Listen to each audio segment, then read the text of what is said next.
Så jag vill vara lite mer konkret i mina videos och föreslå saker som folk kan börja inkorporera med i sin kost. De senaste videorna som jag och Lisa har lagt upp har mest handlat om fakta kring veganism. Men nu vill jag visa lite mer vad det är jag och Lisa äter varje dag. Så de senaste 3 åren så har bananer varit en stapel i min och Lisas kost. Jag och Lisa börjar varje morgon med en stor smoothie som vi delar på. Denna morgonen var jag hungrig så jag tänkte jag kunde passa på att visa er hur enkelt det är att få i sig en smoothie på 20 bananer. Det är alltid så kul att se människors miner när de får reda på att vi äter så mycket banan. De tror att vi spenderar varje vaken minut av vår tid till att äta banan, men det stämmer inte såklart. Vi blandar såklart också i andra ingredienser i vår smoothies, och denna morgonen så hade jag blåbär, spenat och ananasjuice. Men det kan också vara saker som hampafrön eller hallon. Helt enkelt vad vi känner att vi är sugna på den dagen. Kan man börja sin dag med att äta frukt så har man kommit väldigt långt när det kommer till att äta en mer hälsosam kost. Man kan egentligen äta vilken frukt som man känner för på morgonen. Men vi har valt just bananer av 4 anledningar.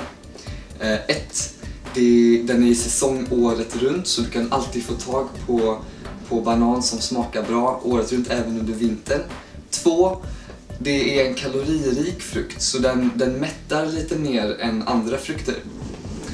3. Det är en av de billigare frukterna i affären. Och 4. Den smakar väldigt bra i smoothies, och smoothies är ett väldigt effektivt sätt att få i sig frukt och grönsaker under kort tid, om man säger så.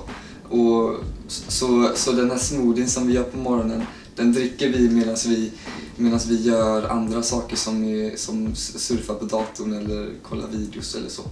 Frukt är snabbmat. Det enda som krävs av dig är att skala frukten och äta den.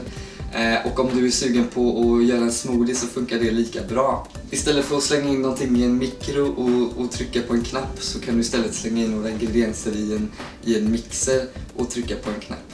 Så det är ett väldigt, väldigt enkelt sätt att få i sig nyttiga frukt och grönsaker.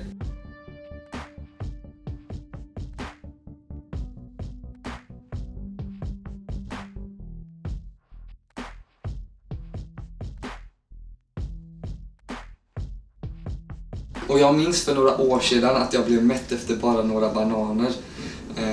Men det är så att ens magsäck är en muskel som kan lära sig att stretchas ut. Så nu för tiden så blir jag inte mätt förrän jag har ätit minst 10 bananer. De bananer som jag och Lisa köper är ekologiska. Men jag skulle inte säga att ekologiskt är det viktigaste. Utan det viktigaste är att du äter en växtbaserad kost som kretsar kring hela produkter. Att säga att eko är det enda rätta är att dra för hårda gränser. Vi måste förstå att många människor har inte tillgång till ekologiskt eller råd med ekologiskt. Jag och Lisa väljer att köpa ekologiska bananer för att det skiljer inte så många pengar i kilopriset. Men när det kommer till bär som till exempel hallon så kan ekologiska hallon vara dubbelt så dyra än oekologiska. Så vi väljer att köpa oekologiska hallon.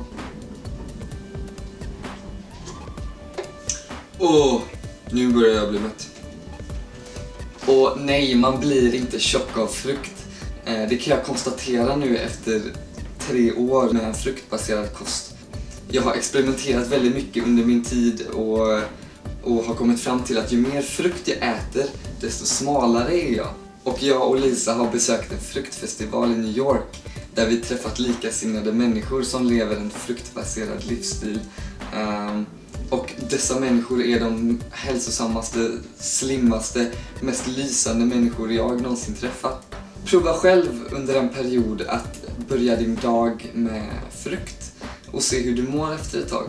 Du kommer märka att du får ett mindre sug för salta och tunga och oljiga maträtter och ett mer sug för frukt. Och du kommer älska smaken av frukt.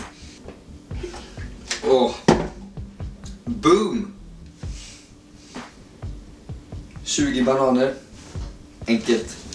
Så ett tips är verkligen att köpa sjukt mycket bananer så du har. Och sedan vänta tills de blir mogna. Och då ska de se ut så här. De ska bli bruna och prickiga. De här är inte ens riktigt färdiga. De skulle kunna vänta ett par dagar till innan de är bra för att äta. Sen har vi lite apelsiner där borta som är i säsong nu. Lite avokado. Så har vi hallon och blåbär och lite fryst spenat. Och ungefär 1 timme senare så ser det ut så här. Det är liksom väldigt lätt för kroppen att metabolisera frukt. Det ser ut som att jag ätit någonting liksom. Trots att det var ungefär 1500 kalorier eller kanske till och med 2000 kalorier som jag åt.